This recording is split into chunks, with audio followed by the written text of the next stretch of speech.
lifestyle designers. This is Gavin here with secretsoflongevity.com.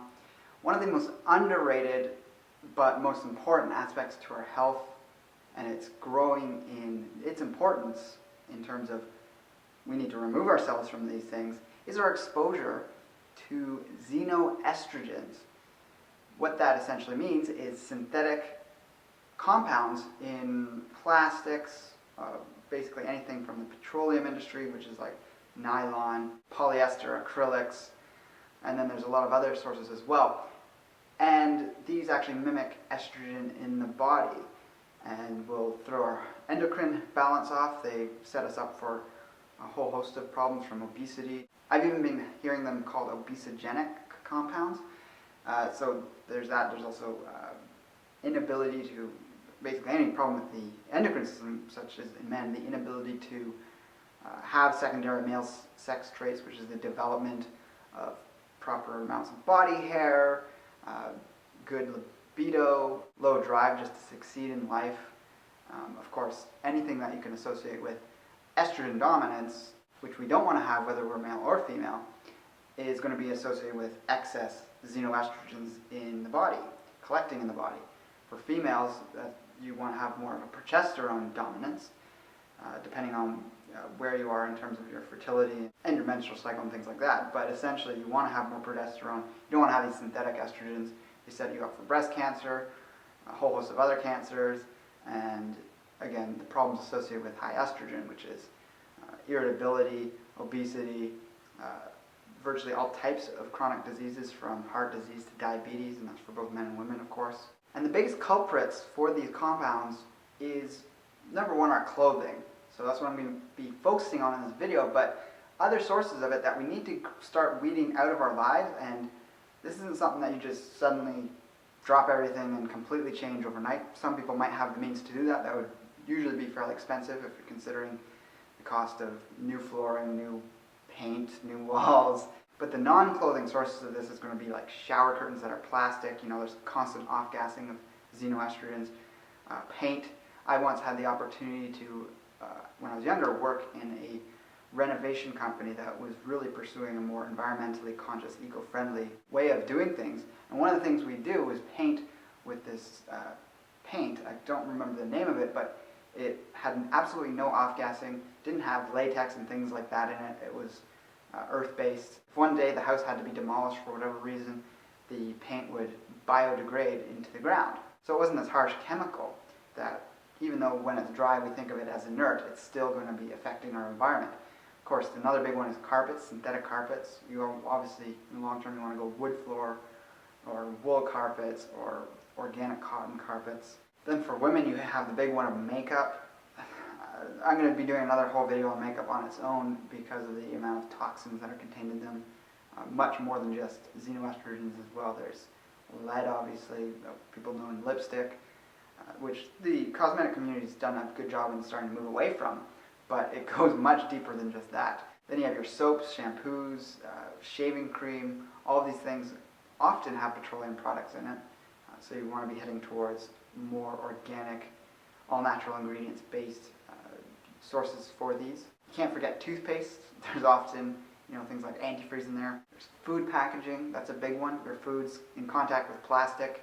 If it's pre-prepared and you're getting small amounts of that on your food that you're then consuming. So any one of these things is not a massive endocrine disruptor, but it's the combination of everything in our lifestyle which is constantly giving us these small amounts. And when you combine that with synthetic clothing like nylons, even clothing that's been sprayed with pesticides, so non-organic cotton, non-organic linen, anything that had to have had this put on it, even after years of having been washed, that article of clothing will still be releasing a large amount of these compounds into our bodies over time. Just to add a few more to that list of non-clothing items that would be releasing these things is synthetic cookware, so like frying pans that have non-stick surfaces, they're going to be releasing xenoestrogens into your food. Another big one is yoga mats, which many people think of. If you're in the health community but you do yoga and you're using this mat that is releasing these things into you as you're sweating and exposing your skin to it, that's going to be another culprit. You want to go towards an organic cotton, sort of like Mysore mat, or be doing it on some other natural substance. In a recent video in the past, which I'll link to right here, I talked about undergarments and how we are better off not wearing underwear, and it's better to go commando. Part of my reasoning in that, which you can check out there, is that when it's synthetic and we have this tight undergarments, which undergarments usually are, it's putting a lot of contact with that synthetic material. So with bras, you have not only just the cutting off of the drainage of the lymph, which can set one up for breast cancer, because there's pooling of all sorts of things in the lymph and you're not having toxins flushed away. You also have the synthetic material, and a lot of undergarments are made from nylon or polyester and things like this to have that sort of shiny look. And you're going to be getting that residual effect of absorbing that into those tissues. Of course, in the lower regions, you've got that. It's less of an ordeal with looser fitting clothing, but you still have a lot of that off-gassing and absorption of these synthetic toxic xenoestrogens. So what I recommend doing is just slowly changing your wardrobe over. With your new clothes that you personally buy, I'm not so stringent that if someone gives me a gift of, socks that are synthetic or a shirt that they got somewhere that was 50% polyester, 50% cotton, I'm not going to not wear it. Again, it's these little things. We want to start moving our whole lifestyle away from this. So I got one link below actually as well, just if you want to do a bit of reading. That gives some scientific reference for how important this is and how it's an increasingly really important issue. One of the biggest words that has been associated with this issue is BPA. So everything now is BPA free. We have plastics that are BPA. And that's all excellent, but there's a lot of other types of plastics, from phthalates, which have been shown very conclusively, especially in newborn boys, to have horrendous effects, such as a much higher incidence of testicles not dropping in newborn infant males from the exposure of any kind of medicine or contact they have with that synthetic plastic, soft plastic tubing. But then you have the phthalates in kids' toys, and that can cause endocrine disruption, especially since kids are so much more susceptible and sensitive to these compounds.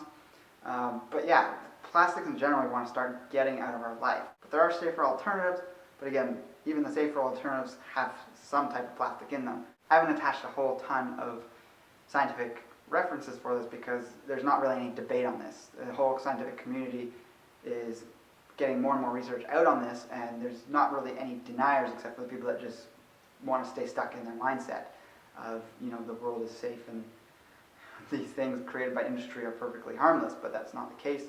There's no actual counter science. So if you want to learn more, do the research yourself, but I'm just getting this video out here as a warning and a wake-up call to those who haven't heard of these issues yet. So recently when I was doing Christmas shopping, I saw that there was a sale on some organic cotton shirts. I got a whole bunch. This turquoise one is an organic long sleeve cotton shirt. This one here is non-organic cotton, but I generally don't wear this against my skin. And over time I'll put this shirt away and won't wear it anymore, but I'm still wearing it because I don't have organic cotton dress shirts yet. Or hemp. So organic hemp is another great material for clothing. Organic linen, wool, silk or satin usually is very safe. That's an animal product. Of course you have furs. Ideally you'd want to have fur that was ethically slaughtered, such as someone that got it from hunting. You don't want to be supporting the mainstream fur industry, which is pretty, not only just unethical, but just horrendous, and the animals aren't healthy and you don't know what's on those that you're putting up against your skin.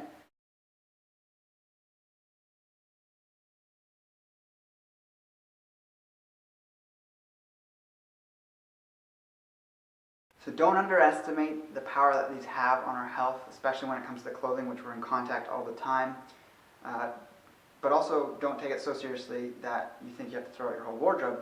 Just make the change gradually, unless you do have the means and desire to jump to big changes, which could be a good approach, especially if you're up against some serious illnesses. I tend to say it's even more important for women because their clothes tend to be tighter against the skin. They wear more undergarments that are tighter up against those regions, and estrogens wreak havoc on both men and women, but for women, when it is in contact in such a tight way, you're going to be getting that, and it's going to be staying in the tissues. And then they also have the burden of the makeups that they're wearing. So in general, they're going to need a better detoxification approach.